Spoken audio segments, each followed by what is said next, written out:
তিনটা আয়াত। সূরাটার নাম হলো সূরা মুলক। 29 নম্বর পারা, 67 নম্বর সূরা।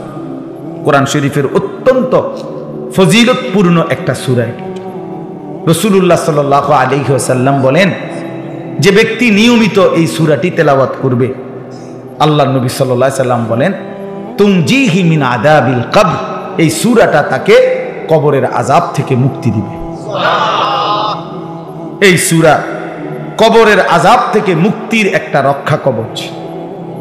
সূরা মুলক 29 নম্বর পারা, 67 নম্বর সূরা।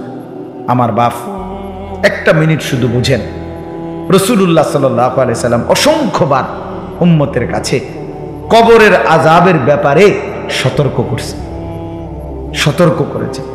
কবরের আযাবের অনেক হাদিস, অনেক হাদিস, বিশ্বাস করেন। হযরত ওসমান রাদিয়াল্লাহু তাআলা আনহু, আপনারা ওনার নাম জানেন, ইসলামের তৃতীয় খলিফা নাকি? এই ওসমান রাদিয়াল্লাহু তাআলা আনহু, তিনি যখন কোনো কবরের সামনে দাঁড়াইতেন, অঝরে কাঁদতেন। হাত্তা ইয়াবুল্লা লিহিয়াতাহু, হাদিস আছে যে ফলে ওনার দাড়ি ভিজে যেত কাঁদতে কাঁদতে। তো ওনার সঙ্গী সাথীরা জিজ্ঞেস করতেন, হযরত, হে আমিরুল মুমিনিন ওসমান, আপনি কবর দেখলে এভাবে কাঁদেন কেন? আপনি তো জাহান্নামের কথা বললো, এতটা কাঁদেন না, কবরের কথা দেখলেই আপনি এভাবে অঝরে কাঁদেন কেন? হযরত ওসমান রাদিয়াল্লাহু তাআলা আনহু বলেন, শোনো, ইন্নাল কবরা আউয়ালু মানাজিলিল আখিরাহ, কবর হচ্ছে আখিরাতের প্রথম ঘাঁটি। ফা ইন নাজা মিনহু ফামা বা'দাহু আইসারু মিনহু, যদি কেউ কবরের এই ঘাঁটিতে বেঁচে যায় তো পরবর্তী সব ঘাঁটি পার হওয়া তার জন্য সহজ। ওয়া ইন লাম ইয়ানজু মিনহু ফামা বা'দাহু আশাদ্দু মিনহু, নবীজি বলেন, আরে ওসমান বলেন, যদি এই ঘাঁটিতে কেউ মুক্তি না পায়, আটকে যায়, তাহলে পরবর্তী সকল ঘাঁটি তার জন্য তার চাইতে বেশি কঠোর। এরপরে শুনেন, এরপরে ওসমান রাদিয়াল্লাহু তাআলা আনহু বলতেন যে আমি আল্লাহর নবী সাল্লাল্লাহু আলাইহি সাল্লাম থেকে সরাসরি একটা হাদিস শুনছি, নবীজির হাদিস। আচ্ছা, নবীজি সাল্লাল্লাহু আলাইহি সাল্লামের ব্যাপারে আপনাদের ধারণা কি? তিনি কোনো কথা নাউযুবিল্লাহ জীবনে কোনোদিন এক বিন্দু বানাইয়া বলছেন, বাড়াইয়া বলছেন, অতিরঞ্জিত বলছেন? যা আল্লাহ বলেছেন হুবহু তাই বলেছেন। তো নবীজি সাল্লাল্লাহু আলাইহি সাল্লাম তিনি বলছেন, মা রাআইতু মানজারান কাত্তু ইল্লা ওয়াল কবরু আফজাউ মিনহু। রাসূলুল্লাহ সাল্লাল্লাহু আলাইহি ওয়াসাল্লাম, এই যে কয়েকটা ছেলে, মুসলমানের বাচ্চাই তো নিশ্চয়, কিন্তু কথা বলে দেখেন বাহিরে। এমন এক গাফেল জাতি আমরা, মায়ের সন্তান জানেও না কোথায় আসছে। বহুত আপনারা জানেন না, আমরা সবাই আসলে খাট পালং আর সোফা ফার্নিচার নিয়ে ব্যস্ত। হুজুর দেখলে দোয়া চায়, হুজুর বিল্ডিং এর ছাদ ঢালাই দিন, দোয়া করে দেন। এই গরকার নতুন কাম ধরছি, দোয়া করে দেন। আজ মাড়ি কোপ দিমু, দোয়া করে। আজগা নতুন করে ডালাই, আজকে কিন্তু দোয়া, হুজুর মোটর সাইকেল কিনছি, কিন্তু দোয়া করে দেন। এই দোকানের বিটটা লইছি, হুজুর দোয়া করে দেন। আমার কাছে একবার একজনে কইছে, হুজুর 1,10,000 টাকা খরচ করে ওই ওনার বাসায় গেছি, টেলিভিশন চ্যাপটা একটা দেখাইয়া উনি বলতেছে, হুজুর এটা 1,10,000 টাকার মতো খরচ গেছে। পরে আমিও দোয়া করছি। আমি বললাম, ভাই দোয়া করি আপনার ঘরে যেন 24 ঘন্টার মধ্যে 1 সেকেন্ডও কারেন্ট না যায়, আমনের বউ বাচ্চা যেন 24 ঘন্টা টেলিভিশনের সামনে বইয়া থাকে, আমনের ঘরে যেন 24 ঘন্টা নাচ গান বেড়া বেটির নাচ যেন চলে, দোয়া করলাম। পরে হে হুজুর বেশি রাগ হয়েছেন বুঝছি, মানে হে তো বুঝছে, দোয়ার ডকেই তো বুঝছে যে অবস্থা কি, ডক বালা না, দোয়ার তো লাইন বালা না। তা এই যে আমার উদ্দেশ্য এই কথাটা বলা, যে এই যে শুধু কেবল খাট দেখাইলো, পালং দেখাইলো, ওই রোমে নিয়ে হাইটা হাইটা দেখায়, এই দরজা, এই জানালা, এই ফার্নিচার। আরে ভাইয়া মুসলমান, আমরা যদি এই খাট পালং আর ফার্নিচার দেখাই, তো অথচ আমার ছেলেটা নামাজ পড়ে না, মেয়েটা পর্দা করে না, স্ত্রী পর্দা করে না, আমার ঘরের সন্তান নাদি কেউ আল্লাহর কোরআন পড়তে পারে না। হায় মুসলমান, দেখানোর দরকার ছিল এইটা নিজের স্ত্রী, সন্তান, পরিবারের মানুষগুলোর ইবাদত, আমল, চরিত্র, আখলাক, নৈতিকতা, এইটা দেখানো দরকার ছিল। খাট দেখাইয়া, পালং দেখাইয়া কোনো লাভ নাই, কোনো লাভ। আপনি মরে গেলে 20 বছর পরে কবরের থেকে উঠতে আইসা আপনি নিজের ঘরে দেখেন আমনের হাতের বানানো ফার্নিচার কিচ্ছু নাই, কিচ্ছু নাই। যদি জিজ্ঞাসা করেন ফুত নাতি আমার বানানো খাট পালং দিকই, বলবে দাদা ইডি ওনার চলে না, এডি হালাই দিছি বলতে। এগুলো এখন আর কি চলে না দাদা। আমার দাদা মারা যাওয়ার 12 বছর পরে, গোনা 12 বছরের মাথায় আমি আমার জ্যাঠারে বলছিলাম, জ্যাঠা আমার দাদার রেখে যাওয়া বাড়ির স্মৃতি হিসাবে আপনার কাছে কিছু আসেনি, আমার একটা কিছু দেখান, একটা লবণের বাটি, কাচের প্লেট, কিছু একটা মাটির বাসন। আমার দাদা কাঁদা, আমার জ্যাঠা কাঁদা দিছিল। আহা, আমার সেই জ্যাঠাও এখন কবরে চলে গেছে। সেই জ্যাঠা আমার কাঁদাই দিছে, কয় না ভাতিজা তোমারে দেখাইবার মতো আমার কাছে কিছুই নাই। 12 বছরের ব্যবধানে সমস্ত কিছু নাই। এই তো দুনিয়া, যে দুনিয়া আপনি সাজাইলেন বাপ। একদিন আপনি নিজেই কবর থেকে আইসা যদি দেখতে পারতেন, তা আইসা দেখতেন কিছুই নেই, কিছুই নেই। শুধু শুধু শুধু শুধু হায়াত শেষ করলেন, শুধু শুধু। স্ত্রী সন্তানের নামাজের খোঁজ নিলেন না, আখিরাতের খবর নিলেন না, শুধু দাড়ি দাড়ি, বাড়ি গাড়ি, বিল্ডিং, দালান। আল্লাহ আমাদেরকে বুঝ দান করেন। তো বলতেছিলাম যে রাসূলুল্লাহ সাল্লাল্লাহু আলাইহি ওয়াসাল্লাম অনেক হাদিসের মধ্যে এই কবরের আযাবের ব্যাপারে গুরুত্ব দিয়েছেন, বারবার উম্মতকে সতর্ক করছেন আল্লাহর নবী সাল্লাল্লাহু আলাইহি ওয়াসাল্লাম। তো নবীজির এই হাদিস, উসমান রাদিয়াল্লাহু তাআলা এর ঘটনা বললাম।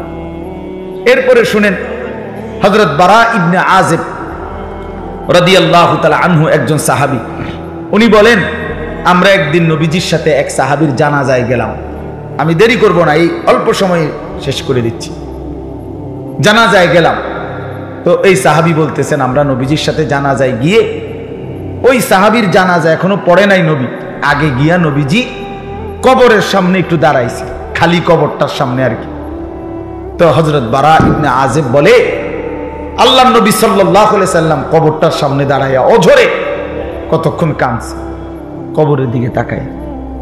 তো আমরা সবাই, সাহাবী বলতেছেন আমরা সবাই নবীজির সাথে কাঁদলাম, অনেকক্ষণ কাঁদা নবী চোখের পানি ফেলে মুছে এরপর আমাদের দিকে তাকাইয়া বলছে, ইয়া ইখওয়ানি লিমিসলি হাদা ফাআইদ্দু, হে আমার সাথীরা, বন্ধুরা, আমার সাহাবীরা, এই কবরের জন্য, এমন একটা জায়গার জন্য তোমরাও প্রস্তুতি নাও।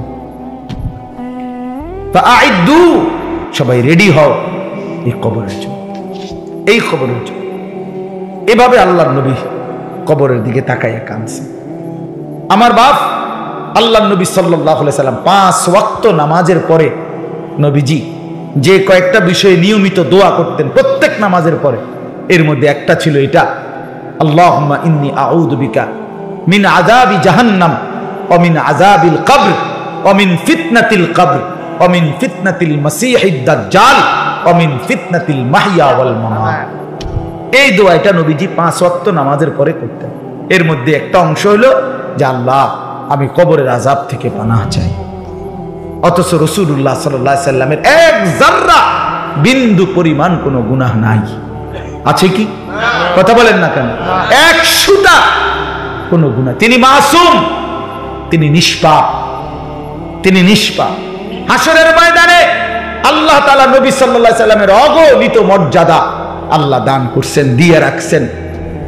নবীজি বলছেন আনা আউয়ালু মান ইয়াকরাউ বাবাল জান্নাহ। আল্লাহর নবী সাল্লাল্লাহু আলাইহি সাল্লাম বলেন আমি সেই মুহাম্মদ যে সর্বপ্রথম জান্নাতের কড়া দরজার আমি নাড়াম। সুবহানাল্লাহ। কিলা মান, ফেরেশতা বলবে আপনি কে? আমি বলবো মুহাম্মদ। ফেরেশতা ফাফুতিহাল বাব, দরজা খুলবে আর বলবে হে আল্লাহর রাসূল আনতাজিরু লাক, আমি তো আপনার অপেক্ষাই করছিলাম। আপনি আসবেন, আপনি উদ্বোধন করবেন, আপনি প্রথম ঢুকবেন, তারপরেই তো সবাই ঢুকবে, এটাই তো মালিকের ফয়সালা। এত সম্মান, এত মর্যাদা যার, সেই তিনি প্রতিদিন 5 ওয়াক্ত নামাজের পরে কবরের আযাব থেকে আল্লাহর কাছে পানাহ চায়। আমি কে, আপনি কে? বলেন বাবা, বলেন। এই জন্য দয়া করে, আরো অনেক উদাহরণ বলা যাবে, কোরআনে আছে, হাদিসে আছে। আমি শুধু সংক্ষেপে আপনাদের কাছে এটা বললাম। একটা কথা জরুরি ভাই আমার, এই যারা আমরা নামাজ পড়ি না, হালাল উপার্জন করি না, বিশ্বাস করেন আমি হই আর আপনি হন, কবরে কষ্ট পাইবেন।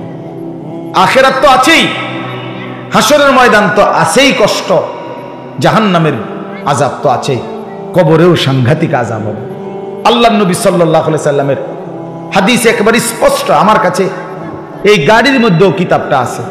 আল্লাহর নবী সাল্লাল্লাহু আলাইহি সাল্লাম বলেন, কোন নাফরমান ব্যক্তি যখন কবরে 3টা প্রশ্নের জবাব দিতে পারবে না, আল্লাহর পক্ষ থেকে তখন বলা হবে, আফরিশুহু মিনান নার ওয়ালবাসুহু মিনান নার ওয়াফতাহু লাহু বাবান ইলান নার।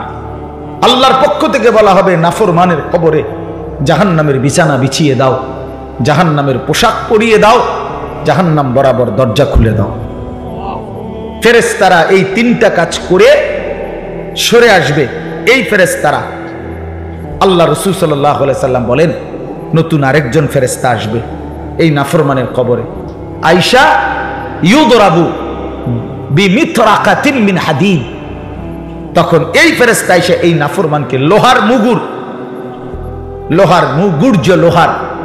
লোহার বড় হাতুড়ি দিয়ে এমন জোরে একটা আঘাত করবে, খোদার কসম নবীজি বলছেন, আঘাতটা কোথায় করবে? বরবাতান বাইনা উযুনাইহি, তার 2 কান বরাবর আঘাত করবে। একটা আঘাতে আল্লাহ রাসূল সাল্লাল্লাহু আলাইহি সাল্লাম বলেন, ফায়াসিহু সাইহাতান, এই নাফরমান এত জোরে চিৎকার করবে, ইয়াসমাউহা মান ইয়ালিহি ইল্লা সাকালাইন, মানুষ এবং জিন ব্যতীত আল্লাহ সব মাখলুক শুনতে পাবে। দোস্ত আমার, বন্ধু আমার, নিজের উপরে রহম করেন, নিজের উপরে দয়া করেন। রাসূলুল্লাহ সাল্লাল্লাহু আলাইহি সাল্লাম প্রতিদিন বলছে, নবীজি কবর প্রতিদিন ডাক দেয়।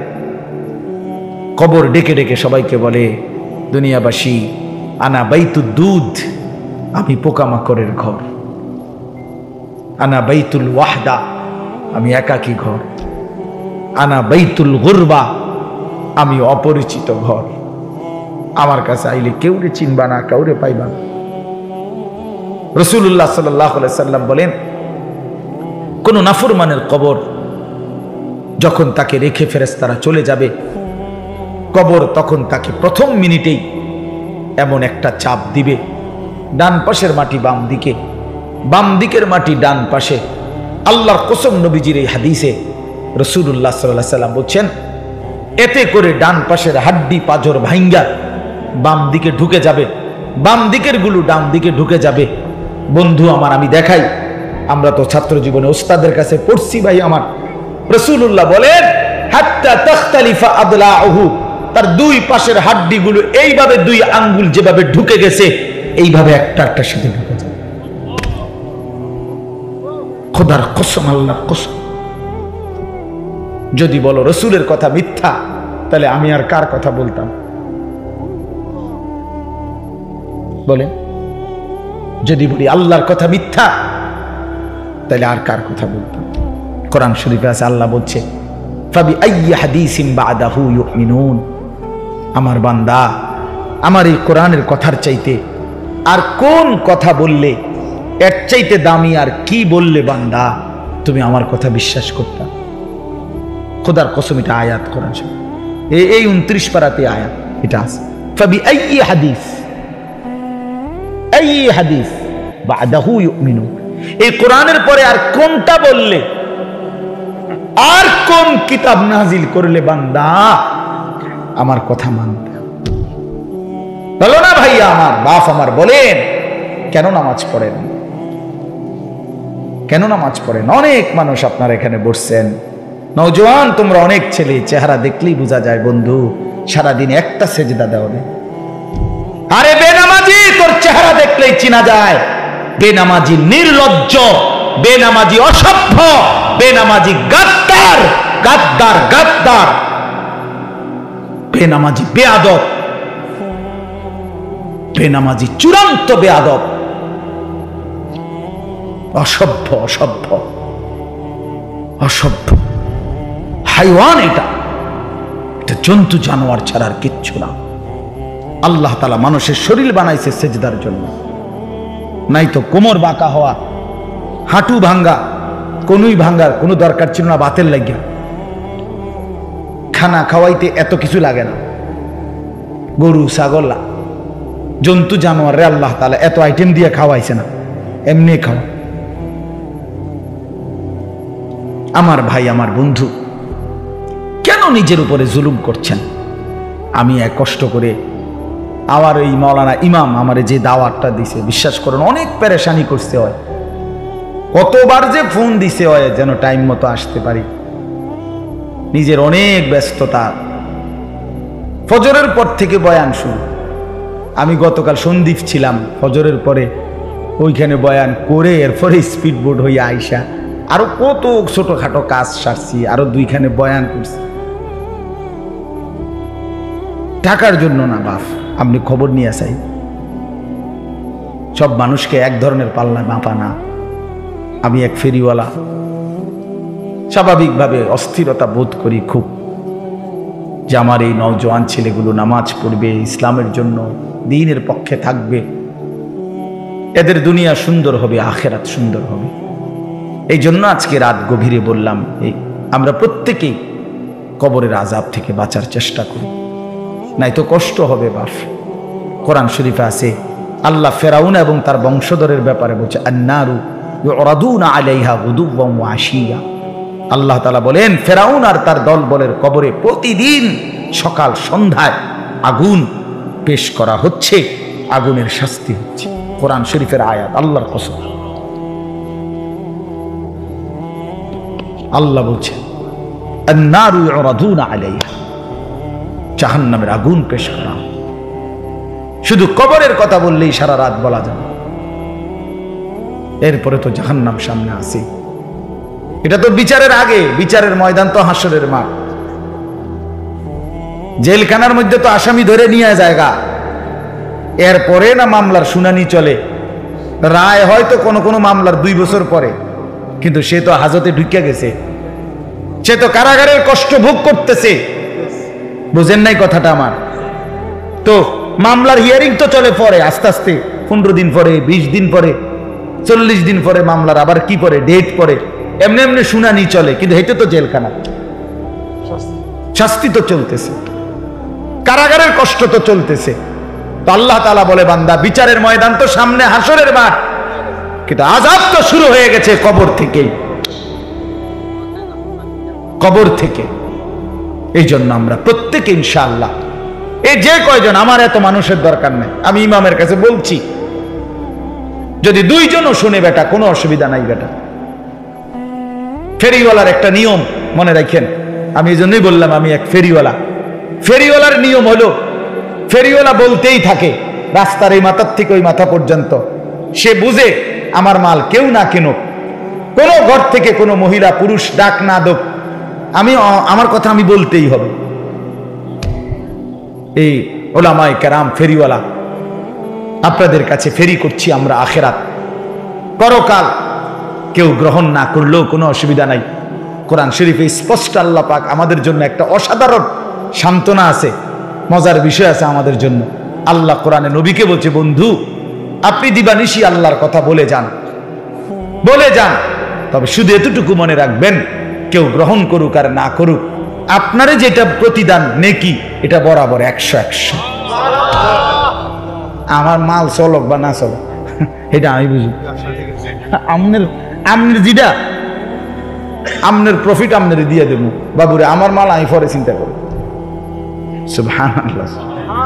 এইটা আমাদের সান্ত্বনা, এটা আমাদের সান্ত্বনা। আমার 30 বছরে কেউ গ্রহণ না করুক কোনো অসুবিধা নেই। এমন নবীও ছিল পৃথিবীতে যাদের কাছে কেউ কালেমা পড়ে নাই, কিন্তু কি হয়েছে, ওনারা ব্যর্থ। তো 950 বছরে নূহ আলাইহিস সালাম কালেমার দাওয়াত, 950 বছর, বুঝেন মানে 950 টাকা। 50 টাকা কম 1000, 50 টাকা কম 1000, এটা তো সোজা কথা। আর 950 বছর আমনের বাপ দাদা 14 গোষ্ঠীর হায়াত কয়জনের একত্র করলে হবে? চিন্তা করছেন নি? এই 950 বছর আল্লাহর কথা বলছে, দিবা নিশি লাইলা ওয়া নাহারা। কোরআন শরীফ আছে, রাতেও দিনেও 80 জনের বেশি লোক কালেমা পড়ে না 950 বছরে। মানুষ এগুলা কেমন শক্ত হারামি আছিল, আইলে একটা ঘুষি দিলাম হইলে ভাতিজার পুত্রা কি ডাকাইত্রে ডাকাইত্রে। আরে বাপরে বাপরে বাপ, মানুষ এত শক্ত হারামি হয় কেমন? চিন্তা করছেন এগুলো কি মানুষ? এলি আল্লাহ আমাদের কলিজার মধ্যে আখিরাতের ভয় দান করেন। এবার চলেন তরজমাটা বলি। আল্লাহ তাআলা বলেন, ইন্নাল্লাযীনা ইয়াখশাউনা রাব্বাহুম বিল গায়ব, যারা আমি আল্লাহকে না দেখে আমাকে আমার কথাগুলোকে বিশ্বাস করে ভয় করে, আমার কবর, আমার আখিরাত, আমার মিজান, আমার ফুলসিরাত, আমার হাসর, আমার জান্নাত জাহান্নাম, আমি আল্লাহকে যারা ভয় করে, কবরকে যারা ভয় করে, জাহান্নামকে যারা ভয় করে। আল্লাহ রাসূল সাল্লাল্লাহু আলাইহি ওয়াসাল্লাম তাফসীরের মধ্যে ব্যাখ্যা করে নবীজির হাদিস বর্ণনা করছে, আল্লাহকে ভয় করে আল্লাহ বলেন অর্থ হইল যে গুনাহ ছেড়ে দেয়।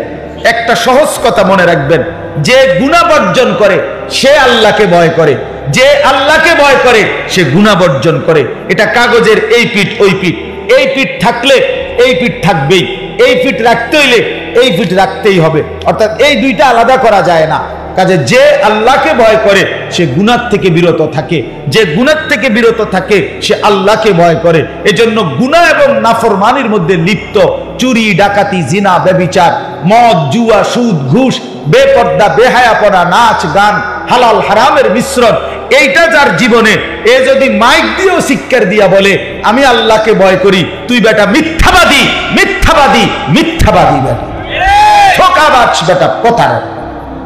আল্লাহকে ভয় করে সে গুনাহ থেকে বেঁচে থাকে, যে গুনাহ থেকে বেঁচে থাকে সে আল্লাহকে ভয় করে। বুঝছেননি বাংলা কথাটা? কোন আল্লাহকে ভয় করে যে গুনাহ থেকে বেঁচে থাকে সে, বলেন তো? আল্লাহকে ভয় করে যে গুনাহ থেকে বেঁচে থাকে সে, গুনাহ থেকে বেঁচে থাকে যে আল্লাহকে ভয় করে সে। আজকে এটা মেইন কথা। ইন্নাল্লাযীনা ইয়াখশাউনা রাব্বাহুম বিল গায়ব, না দেখে যারা আল্লাহকে ভয় করে, আল্লাহর কথাগুলোকে ভয় করে, আখিরাতকে ভয় করে, আল্লাহ বলেন আমি ওয়াদা দিলাম লাহুম মাগফিরাতুম ওয়া আজরুন কাবীর, আমি তাদের পেছনের জিন্দেগি সব গুনাহ মাফ করে দেব, সর্বশ্রেষ্ঠ পুরস্কার জান্নাত দিয়ে দেব। এরপরে আল্লাহ বলেন ওয়া আসিররু কাওলাকুম আও ইজহারু বিহি ইন্নাহু আলিমুম বিযাতিস সুদূর। আল্লাহ বলে বান্দা, কথাবার্তার ক্ষেত্রে তোমার তিনটা অবস্থা আমি জানি। এক হলো তুমি কিছু কথা জোরে বলো, কিছু কথা আস্তে আস্তে গোপনে গোপনে বলো, আর কিছু কথা না বইলা অন্তরের মধ্যে জল্পনা কল্পনা করো। আল্লাহ বলে মনে রাখবা তিনটাই আমি 100 জানি। জোরে বললেও আমি জানি, আস্তে বললেও জানি, কলজার ভিতরে রাখলেও আমি কি জানি। মজার কথা শুনেন, তাফসীরের মধ্যে আছে, কারে তাফসীরে কুরতুবীতে সরাসরি আছে এই আয়াতের ব্যাখ্যায়, মক্কার কুরাইশরা, ওই যে কাফের যারা বিরোধিতা করত, তো এরা মাঝে মধ্যে নবীজির বিরোধিতায় যে পরামর্শ করত, নবীজির বিরুদ্ধে ষড়যন্ত্র করত, তো কইতে গিয়া একজন আরেকজন কইতে আস্তে কো, আস্তে, হে আস্তে কো বেটা, আসিররু, এই অর্থ হলো আস্তে বলো। কেন? কাইলা ইয়াসমা রাব্বা মুহাম্মদ, বলতো যাতে মুহাম্মদের খোদা শুনতে না পায়। আস্তে কো বেটা। সমস্যা কি শুনলে? তো হেরাই কইতো, জানো সমস্যা হইলো মুহাম্মদের খোদা যদি শুনতে পায় তো জিবরাইল রে কইয়া জানাই দিন, এসে লাভ হইতো না। তো আল্লাহ তাআলা বলে বান্দা, আরে বেঈমান বেকুব, কি কষ্টরা, আমি আল্লাহর ব্যাপারে এই নি ধারণা বুঝি, ইয়ারফোন লাগাইলে আমি আর শুনি না। আমরা ছেলে পেলে মনে করে এগুলো, বুঝছেন না? আমাদের নওজোয়ান ছেলে পেলে মনে করে বল্টু লাগাই লাইছি, ইয়ারফোন খালাস, আর কেউ শোনে না। হারে না ফরমান, মালিক সব শোনে, মালিক সব শোনে। রাতের 2টায় তুমি মনে করছো কেউ দেখে না, কেউ দেখে না, মা ঘুমায় গেছে, বাপ ঘুমায় গেছে, তুমি উলঙ্গ ছবি দেখতেছো সারা রাত।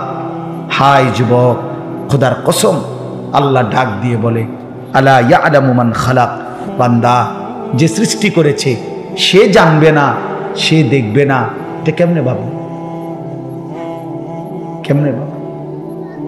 কেমনে ভাবো? এই জন্য আল্লাহ বলেন, ওয়া আসিররু কাওলাকুম আবিজহারু বি ইন্নাহু আলিমুম বিদাতিস সুদূর।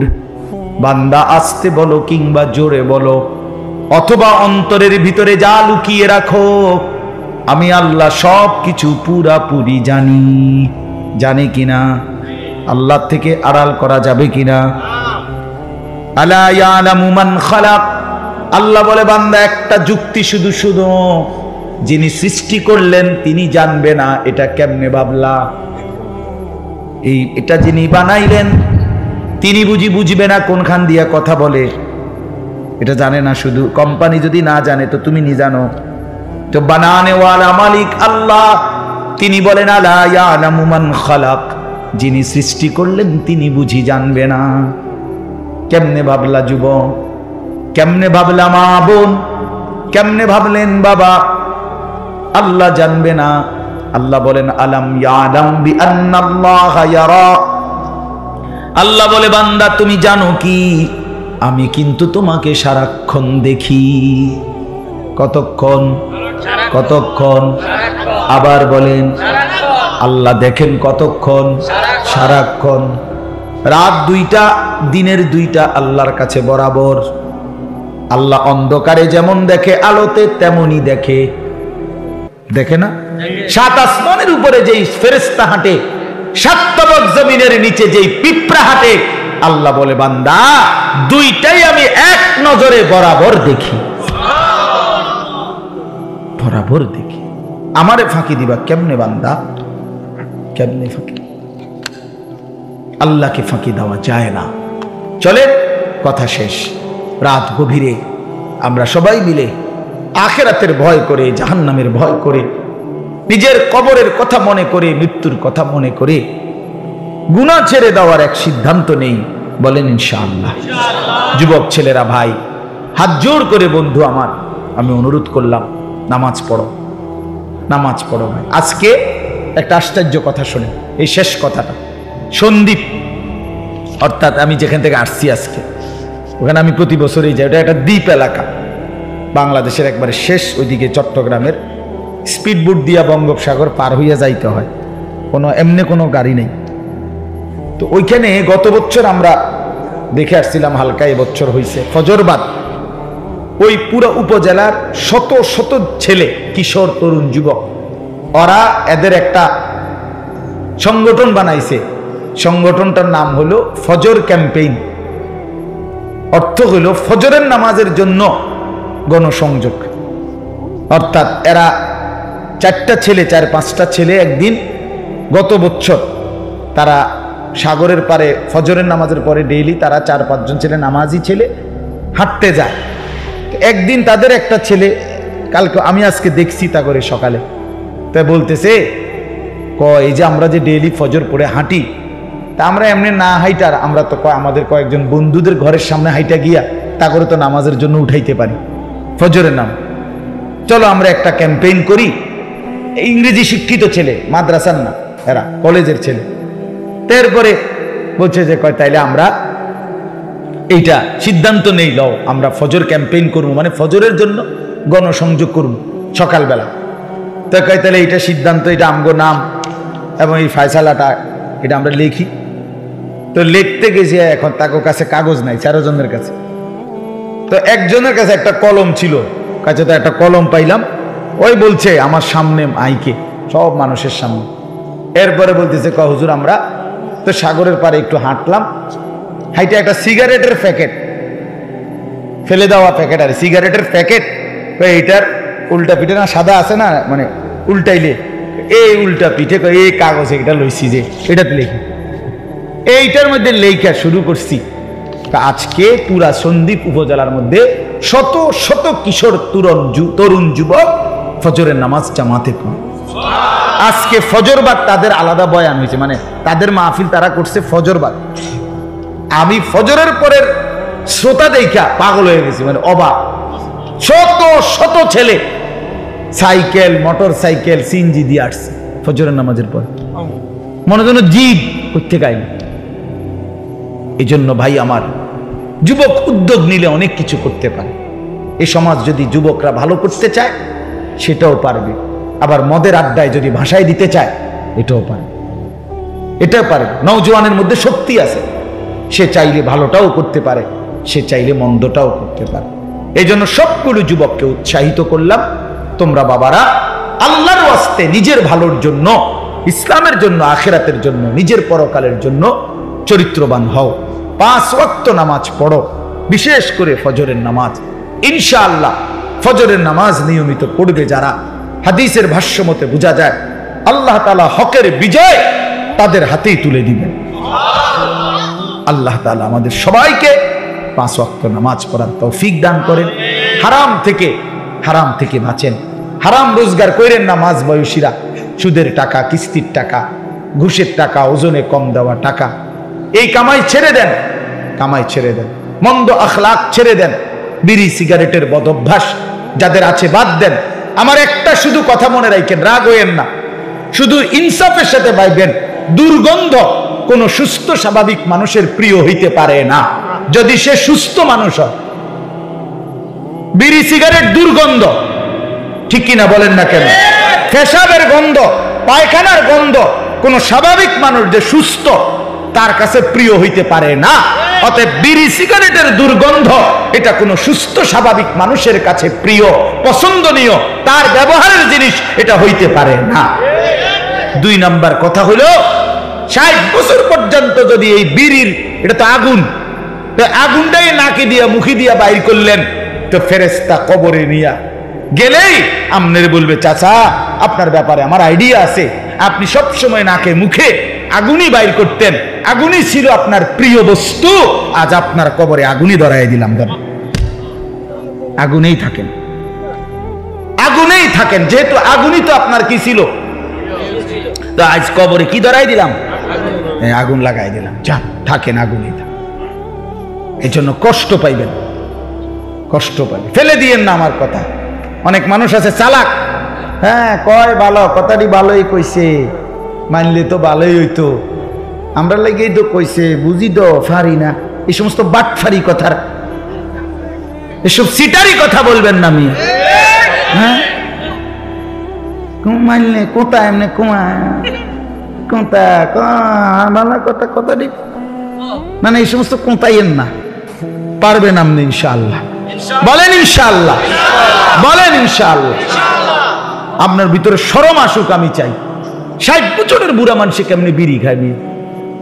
লজ্জা শরম থাকলে তো খাওয়ার কথা না। মিয়া এত বড় লম্বা হায়াত, এরপরও যদি এই বদভ্যাস না ছুটে, আর ছুটবে কোন দিন? মিয়া আপনি জিদ করে যা বেড়া, দূরে একটা হুজুর বেড়া এরকম কথা কইছে, ছেড়ে দিলাম। আপনি যদি এটা সেত ওঠে তো আমি আপনার লোকে মোয়ানাকা করো। আমি তো চাই আপনি জিদ উঠুক, আপনি সেত উঠুক, সেটটা আপনি ছাইড়া দেন, তাইলেই তো লাভ। আল্লাহ আমাদের সবাইকে কবুল করেন, ভালো করেন। আল্লাহ তাআলা আমাদেরকে উত্তম বিনিময় দান করেন। আলহামদুলিল্লাহি রাব্বিল আলামিন।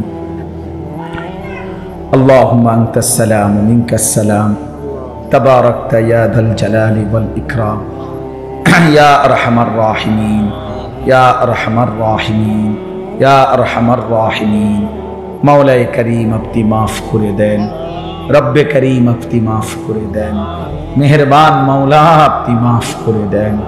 রাত অনেক গভীর মাওলা, আল্লাহ পেছনের দিকে তাকায়া দেখি সব গুনার গুনাহ মাওলা, জীবনটা নাফরমানিতেই শেষ হয়ে গেছে।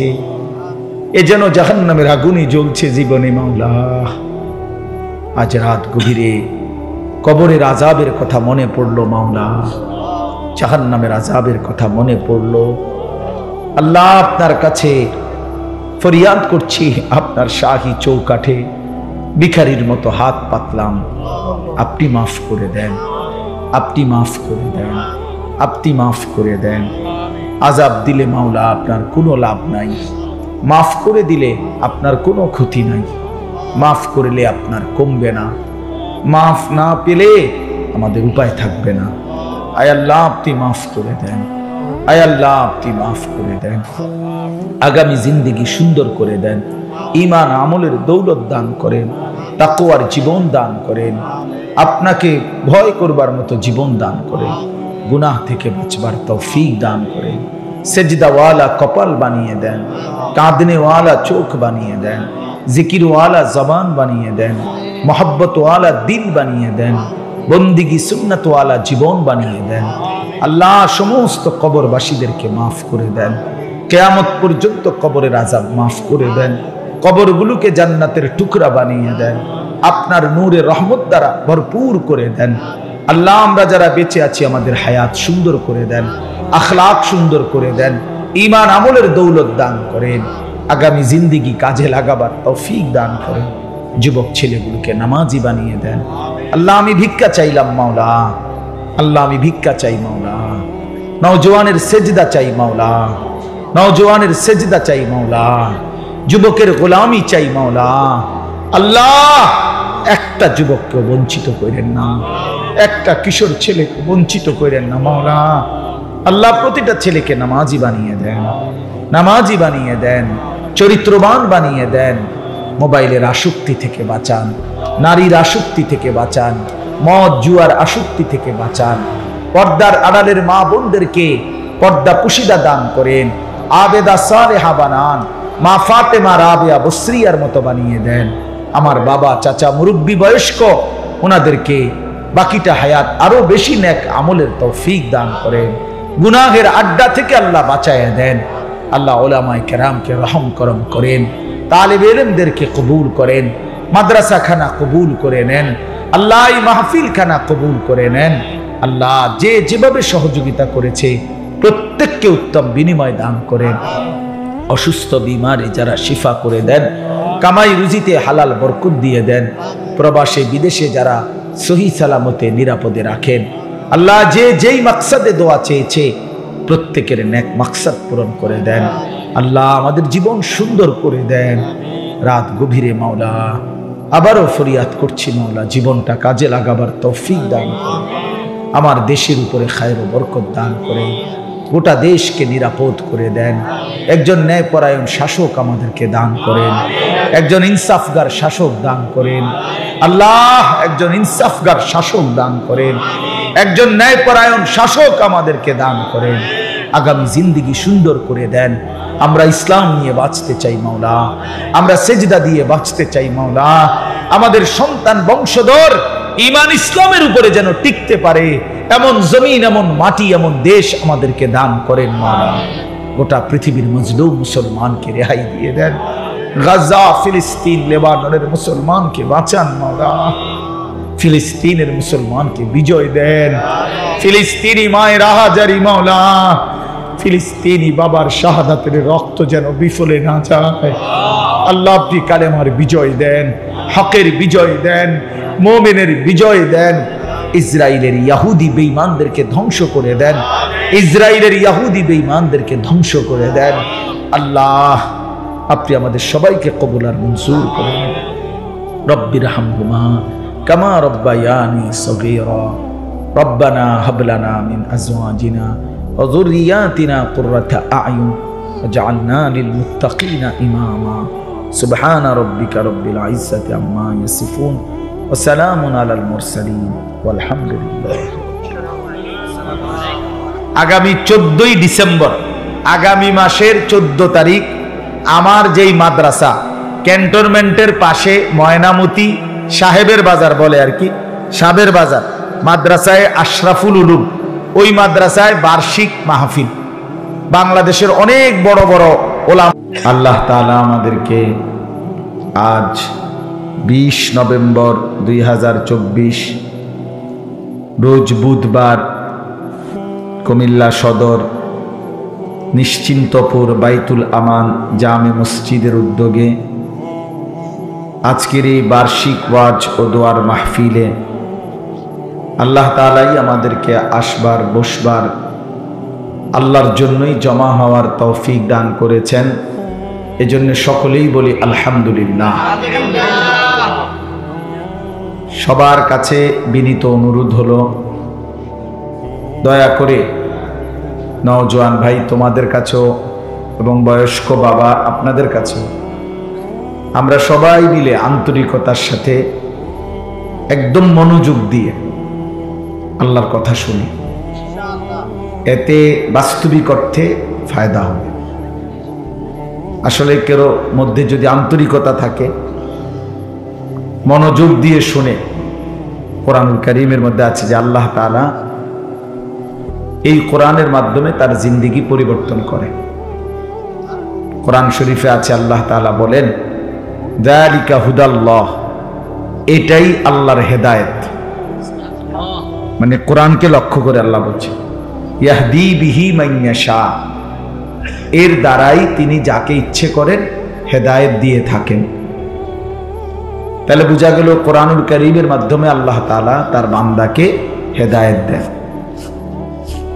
কোরআন শরীফে আছে আল্লাহ তাআলা বলেন, আন্না হাদা সিরাতি মুস্তাকিমান ফাত্তাবিউহু, এই কোরআনই হচ্ছে আমি আল্লাহর পক্ষ থেকে সিরাতে মুস্তাকিম, সরল সঠিক জান্নাতের রাস্তা। ফাত্তাবিউহু, তোমরা এই কোরআনকেই অনুসরণ করো। ওয়ালা তাত্তাবিউস সুবুল, আল্লাহ বলেন এই কোরআনকে বাদ দিয়ে অন্য কোনো পথে যেও না, অনুসরণ করো না। ফাতাফাররাকা বিকুম আন সাবিলিহি, তাহলে অন্য যে কোনো পথে গেলেই তোমার এই জান্নাতের রাস্তা সিরাতে মুস্তাকিম থেকে বিচ্ছিন্ন করে দিবে। যালিকুম ওয়াসাকুম বিহি, আল্লাহ বলেন এটা আমি আল্লাহ তোমাদেরকে ওসিয়ত করলাম। ওসিয়ত তো আপনারা বুঝেন যে কোনো মানুষ বিশেষ গুরুত্ব এবং তাকিদের সাথে সচরাচর মৃত্যুর পূর্ব মুহূর্তে যে কথাগুলো বলে এটারে ওসিয়ত বলে। মানে এটা স্বাভাবিক নসিহতের চাইতেও গুরুত্বপূর্ণ। তো আল্লাহ তাআলা যিনি এমনি বললেই চলতো, সেই মহান আল্লাহ পাক বলতেছেন, বান্দা এটা আমার ওসিয়ত। আল্লাহ পাকের ওসিয়ত কতটা গুরুত্বপূর্ণ। এই জন্য আল্লাহ তাআলা বলেন এটাই সিরাতে মুস্তাকিম, এর দ্বারাই আমি যাকে ইচ্ছে করি হেদায়েত দিয়ে থাকি। এজন্য মনোযোগ দিলে ধীরে ধীরে বদলায় মানুষ। একটা জিনিস মনে রাখবেন, আরবি ভাষার একটা গুরুত্বপূর্ণ মূলনীতি আছে, নতিজা আরজালের তাবে হয়, ফলাফল নিকৃষ্টতার অনুপাতে হয়। অর্থ হলো মনোযোগ দিলে বুঝবেন সবাই, আমি সহজে বুঝাই। মনে করেন একটা পানির টাঙ্কি 500 লিটার, ওই যে গাজি টাঙ্কি যেগুলো কয়েল দিছে মনে হয়, ধোঁয়া দেখুন